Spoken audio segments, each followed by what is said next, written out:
ඉතින් කොහොමද හැමෝම සාදරයෙන් පිළිගන්නවා යකාගේ කතා channel එකට. යකාගේ කතා කියන්නේ ඉතින් හැමදේම අමුවෙන් කතා කරන තැන. ඔයගොල්ලෝ දන්නවනේ මහා ඛේදවාචකයක් සිද්ධ වුණා ඊයේ දවසේ. එයා ඉන්දියා ගුවන් යානයේ Boeing 787 Dreamliner වර්ගයේ.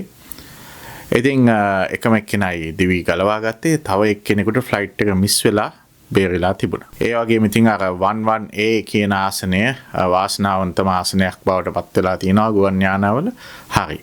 අද මේ කතා කරන්න යන්නේ ඇත්තටම දැන් මේක සිද්ධ වුණ හේතුව මොකක්ද කියන එක ගැන තමයි අපි ටට්ටක් ගාලා නිකන් කතා කරමු. හැබැයි මේ සිද්ධ වුණා කියන එක හේතුවක් බොහොම ප්‍රසිද්ධ මේ පයිලට් කෙනෙක් කරන YouTube channel එක කිව්වා. මම කියන්නේ පිටරට මිලියන ගාණක් views යන හිතාගන්න බැරි විදිහේ හේතුවක් ඒ කතන්දරේ.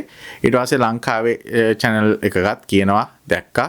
ඒ හේතුව නිකන් බැලුවාම හරියට නිකන් මේ කාලයක් තිස්සේ වාහනයක් එලවපු ඩ්‍රයිවර් කෙනෙක්ට ගියර් එකක් දාන්න ගියාම හෑන්ඩ් බ්‍රේක් අදිනවා වගේ වැරදිලා ඇද්දා වගේ කතන්දරයක්. ඒ කියන්නේ ඉතින් පළපුරුදු ඩ්‍රයිවර් කෙනෙකුට බ්‍රේක් එක වෙනුවට ඇක්සලරේටරේ පෑගෙනවා වගේ කතන්දරයක් අපි කතා කරමු මේ ගැනත්. අනිත් හේතු ඇත්තට මේකට පාදක වුණා කියලා හිතන්න පුළුවන් ආසන්න වශයෙන් හිතන්න පුළුවන් හේතු ගැනත් හේතුවක් ගැනත් අපි කතා කරමු. මේ ගැන ඉතින් පරීක්ෂණ කටයුතු විධිමත් අන්දමින් සිද්ධ වෙනවා. අපිට දැනගන්න හම්බ වෙයි මොකද්ද කියලා හේතුව. කොච්චර ඉතින් හේතු හොයාගත්තත් දැන් ඉතින් ඒ ජීවිත හිමුන්නායට ආයි ජීවිත ලැබෙන්නේ නැහැ. ඒ ගැන ඉතින් අපේ ෂෝකේ පළ කරනවා. තව පුංචි දෙයක් කියන්න ඕගොල්ලන්ට. ඒක තමයි මේ නිවහල්ව හිතන්න පුළුවන් අයට තමයි කියන්නේ open minded. ඒ කියන්නේ අද වෙනකොට මීට අවුරුදු 20කට විතර කලින් තිබුණ සමාජය නෙමෙයි තියෙන්නේ. ඒ කියන්නේ මේ තොරතුරු කියන එක හරි available අපිට access කරන්න පුළුවන් තොරතුරු වලට. ඉතින් එතකොට මොන දෙයක් කවුරු කිව්වත් කොහොම කිව්වත් අර නිකන් ඔයාගේ field එක නෙමෙයි වුණත් ඔයා ඒ ගැන ඉගෙනගෙන නැති වුණත් අරවා මේවා කතන්දර මොකද හැමදේම ඉගෙනගෙන ඉඳලා ඉගෙන ගන්න අවශ්‍ය නැහැ. දේවල් අපිට බලා ගන්න පුළුවන් දේවල් තියෙනවා. එතකොට analyze කරන analyzing skills තමයි හදා ගන්න ඕනේ habit එක. skills වලට වඩා habit එක. කිව්වහම මේ පුද්ගලයා චරිතය අරක මේක කතන්දර නෙමෙයි. analyze කරලා නිකන් බලා ගන්න habit එකක් හදා ගන්න කියලා මම නිකන් මතක් කරනවා ඔයගලන්ට. මොකද අර ගතානුගතික දේවල් වල ආකල්ප වල එල්ලිලා ඉන්න එපා.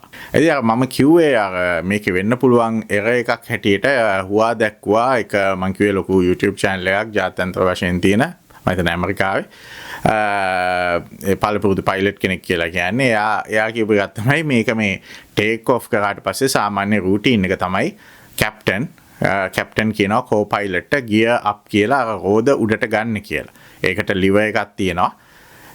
එතකොට තව තියෙනවානේ ෆ්ලැප්ස් ෆ්ලයිට් එකක් උඩ නගනකොට ලිෆ්ට් එක ගන්න අර අත්තටුවල තියෙන ෆ්ලැප්ස් ඒවා එක්ස්ටෙන්ඩ් කරනවා පල්ලෙහාට දානවා ඒ විදිහට. ඒකටත් ලිවර් එකක් තියෙනවා. ඉතින් ඒකෙන් තමයි ලිෆ්ට් එක ගන්නෙ මේ ෆ්ලැප්ස් වලින්. ඒ කතන්දරේ. දැන් ඉතින් ලොකුවට අපි කතා කරන්න යන්න ඕනේ නැහැ. මෙතන මේ ඉංජිනේරු කතන්දරාව මේවා මේ සාමාන්‍ය අවබෝධයක් ගන්න කියන්නේ. එතකොට ඉතින් සාමාන්‍යයෙන් අනිත් පැත්ත කියපු දෙයක් තමයි සාමාන්‍යයෙන් මේ යානයක් උඩට ගන්නකොට රූටින් එක ගානකට ස්ටේබල් වෙනකොට එක්තරා අඩි ගානක් උඩට යනකොට පයිලට් ඒ කියන්නේ කැප්ටන් කියනවලු අනිත් කෝ පයිලට්ට මේ ගියර් අප් කියලා ගියර් එක ඒ කියන්නේ රෝද ටික ඇතුළට යානේ ඇතුළට ගන්න. මොකද නැත්නම් යානේ ඩ්‍රැග් වෙනවා රෝද එළිය දාගෙන ගියොත් හුඟක් වෙලාවට ඉතින් ඇතුළට ගන්න කියලා. එතකොට ඒකේ ලිවර් එක උඩට දැම්මහම රෝද ටික එනවා. එතකොට දැන් මම අර කිව්ව YouTube channel එකේ ඒගොල්ලෝ එයා කියපු දෙයක් තමයි. එතකොට මේ එයාට ඉන්දියාව හින්දා වෙනම ආකල්පයක් ආවද දන්නේ ඒකේ තමයි කිව්වේ කියන්නේ එයා කියනවා දැන් අර විදිහට මේ කෝ-පයිලට් එක කිව්වහම ගියර් අප් කියලා එයාට වැරදිලා එයා මේ ෆ්ලැප්ස් අප් කරාද දන්නේ නැලු. ඒ කියන්නේ රීට්‍රැක් කරනවා කියන්නේ ෆ්ලැප්ස් ඇතුළට ගන්නවා එක්ස්ටෙන්ඩ් කරලා තියෙන රීට්‍රැක් කරාද දන්නේ නැහැ කියලා තමයි කියන්නේ. මොකද රෝද මේ ෆ්ලයිට් එක කඩම් වැටෙන කොටත් හැබැයි ආයි දර්ශනවල තියෙනවා රෝද එළිය තමයි තියෙන්නේ. රෝද ඇතුළට යන්නේ නැහැ. එතකොට මාත් ඉතින් මේක බැලුවාම ඇත්තටම කතන්දරේ තියෙන්නේ රූපරා මුහිම ඔයගොල්ලෝ බැලුවොත් ඒ කොක්පිට් එකේ මේක වෙන්න තියෙන සම්භාවිතාව මම දන්නේ නැහැ මෙහෙම දේවල් වෙන්න පුළුවන්ද කියලා. ඒ කියන්නේ මැනුවල් එකකින් උනත් ඒ කියන්නේ දැන් ඔය ගියර්ස් උඩට ගන්න ලිවර් එක තියෙන අතරම බැලුවොත් කොක්පිට් එකේ නිකන් පයිලට් ගාව නෙමෙයි ඉස්සරහට වෙන්න මැද තියෙන්නේ. ඔය Boeing 787 එකේ. ඔයගලන්ට බලන්න පුළුවන් ඉන්ටර්නෙට් එකේ මැද තියෙන එක දා. එතකොට ෆ්ලැප්ස් රීට්‍රැක්ට් කරන ලිවර් එක තියෙන්නේ අනිත් ඒ කියන්නේ කෝ-පයිලට් මේ පැත්තේ ඉන්නවා නම් මේ කැප්ටන්ගේ පැත්තට වෙන්න පල්ලෙහෙන් තියෙන්නේ. ඒ කියන්නේ ගියර් දාන කාර් එකේ ඒ වගේ. එතකොට ඉතින් ඔය දෙක මාරු වෙනවා කියන්නේ කට්ටිය දාලා තිබුණා කමෙන්ට්ස් ඔය දෙකත් මාරු වෙනවා නම් බුදු අම්මෝ ආයි මේ ෆ්ලයි කරන්න හොඳ නැහැ. ඔහොම එරසුත් වෙන්න පුළුවන් දෙක. මොකද මෙතන තියෙන එක අප් කරන්න ගියාම මේ පැත්තේ මේ කැප්ටන් ගාව තියෙන එක උඩට දානවා කියලා. අනිත් එකේ ෆ්ලැප් එකේ තියෙනවා මේ levels 1 2 3 4 කියලාම නම්බර්. එහෙම වැරදීමකින් හරි මේ වගේ අවස්ථාවකදී මේ උඩට ගන්න අවස්ථාවකදී මේ ඩෙඩ්ලි අවස්ථාවකදී වැරදීමකින් හරි ෆ්ලැප් ටික රිට්‍රැක්ට් කරන්න ගියොත් ෆ්ලයිට් එන්විලොප් ප්‍රොටෙක්ෂන් කියලා සිස්ටම් එකක් තියෙනවලු එන්ගේජ් වෙලා ඒකෙදී එහෙම කරන්න දෙන්නේ නෑලු. හරි. එතකොට තියලා අපි බලමු ඊළඟට ඇත්තටම මොනවද වෙන්න තිබුණ දේවල් කියලා මෙතනදී. එතකොට හරි දැන් මෙතන මේක හේතුව පේනවා මේ loss of lift කියන එක. ප්ලේන් එක lift එකේදී තමයි අවුල එන්නේ. ඉතින් ප්ලේන් එකක් හුඟක් වෙලාවට තිබුණ අනතුරු බැලුවොත් ලෝක ඉතිහාසයේ මේ lift එකේදී ඒ කියන්නේ lift එකේදී තමයිලු වැඩි සම්භාවිතාවයක් තියෙන අනතුරු සිද්ධ වෙන්නේ. ඉතින් මේකට ප්‍රධාන හේතු වශයෙන් කියන්න පුළුවන් සාමාන්‍යයෙන් ඔය දැන් කුරුල්ලෝ වදින කතන්දරයක් තියෙනවා. ඒ වුණාට මෙතන මොනවත් කුරුල්ලෝ පේන්න නැති කතන්දරයක් තමයි තියෙන්නේ.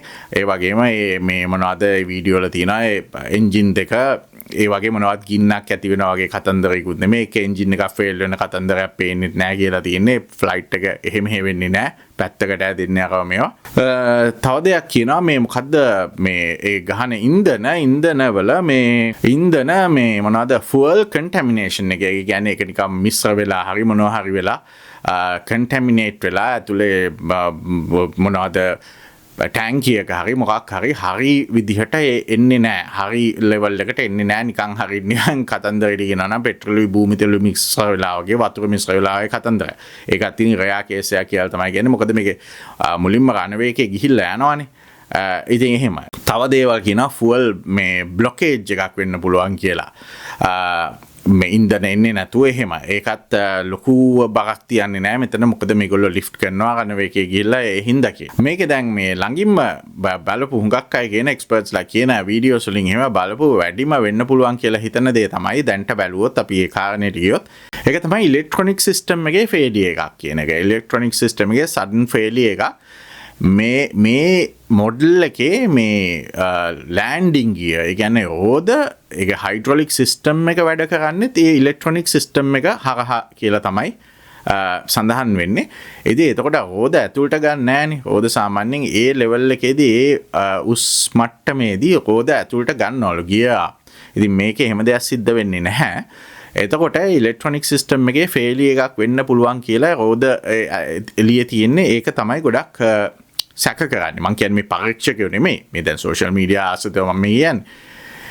ඒක වෙන්න පුළුවන් කියලා ඒකට තව තියෙන මේ සාධක තමයි මේකේ ඔයගොල්ලොත් දකින්න නැති මේකේ කලින් මේ ෆ්ලයිට් එක පිටත් වෙන කලින් ආව ෆ්ලයිට් එකේදී කෙනෙක් දාලා තිබුණා මේකේ එයාර් කන්ඩිෂනර් වැඩ කරේ නැහැ. මොනවාද සීට්ස් එහෙට මෙහෙට ඇඩ්ජස්ට් කරන දේවල් වැඩ කරේ නැහැ. ඒ වගේ කියන්නේ ඉලෙක්ට්‍රොනික සිස්ටම් එකේ ෆේලියර් එකක් කියන කතන්දරේ ඒවෙන් තේරෙනවානේ මොකක් හරි අවුලක් තිබිලා තිනවා. එයාර් කන්ඩිෂනර් වැඩ කරන්නේ නැති ඒ ඉලෙක්ට්‍රොනික සිස්ටම් එක. ඉතින් ඒක මොකක් හරි තව දරුණු විදිහට ගියාද කියන්න දන්නේ නැහැ. මේ ෆ්ලයිට් එක රීෆර්බිෂ්මන්ට් එකක් කළා තියෙනවා ඉතාලම මෑතකදී. ඉතින් එතකොට ඒ මේන්ටේනන්ස් අරව මේවා ඒ දේවල් කරද්දී ඉලෙක්ට්‍රොනික සිස්ටම් එකේ මොකක් හරි අවුලක් වෙන්න තිබුණද දන්නේ නැහැ. අවුලක් වෙලා තිබුණද දන්නේ නැහැ. එතකොට මේ මේන්ටේනන්ස් හරියට සිද්ධ වුණේ නැද්ද දන්නේ නැහැ. කොහොම හරි මේගොල්ලෝ වාර්තා කරලා තිනවා මේඩේ මෙසේජ් යවලා තිනවා මේගොල්ලෝ අනතුරකටපත් වෙනවා කියලා. ඒවා ඊට පස්සේ කට් ඔෆ් වෙලා එතනත් ඒ සංනිවේදන කටයුතුත් කට් ඔෆ් වෙලා තිනවා ෆ්ලයිට් එක ක්‍රෑෂ් වෙන්න කලින්. ඉතින් ඒ සිස්ටම්ස් වල ෆේලියර් එකක් වෙන්න පුළුවන් කියලා තමයි කියන්නේ. ඉතින් කොහොම හරි මේ Boeing 787 මේ පළවෙනි යානය වල මේ විදිහට අනතුරකට ලක් වුණා. කොහොම හරි ඉතින් දැන් බ්ලැක් බොක්ස් එකේ මාරගෙන මේක දීර්ඝ පරීක්ෂණයක් සිද්ධ වෙයි. ඊට පස්සේ මේකේ තොරතුරු ඉතින් අපිට දැනගන්න හම්බ වෙයි අතට මොකද්ද හේතුව වුනේ කියලා. ඉතින් ඕක තමයි අද කියන්න අවශ්‍ය වුනේ ශෝක ජනක දෙයක්. ඉතින් එහෙම නැති හැමෝම පරිස්සමින් ඉන්න. ඔයගලගේ අදහස් කමෙන්ට් කරන්න. අපි ඉතින් ආයෙ දවසක හමුවෙමු.